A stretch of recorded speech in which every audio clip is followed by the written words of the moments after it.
ભાવનગરથી 25 કિલોમીટરના અંતરે આવેલ નાગધણીબા ગામમાં આજથી અંદાજિત 650 વર્ષ જૂનું આઈ શ્રી નાગલપરી ખોડિયાર માતાજીનું મંદિર આવેલું છે।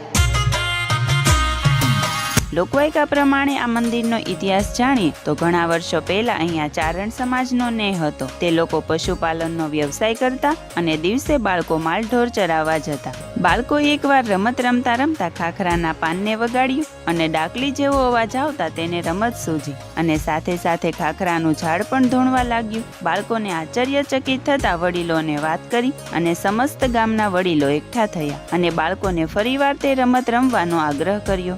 રમત ચાલુ થતાની સાથે જ ખાખરો ધૂણવા લાગ્યો અને આકાશવાણી થઈ। ખાખરાનું થડ ફાટ્યું અને આઈ શ્રી ખોડિયાર માતાજી સાક્ષાત પ્રગટ થયા અને ચારણોને માતાજીએ દર્શન આપ્યા। આ મંદિર સાથે બીજો પણ એક ચમત્કારી ઇતિહાસ જોડાયેલો છે, તે જાણવા માટે અત્યારે જ આઉટ ઓફ હોમ પેજને ફોલો કરી લ્યો।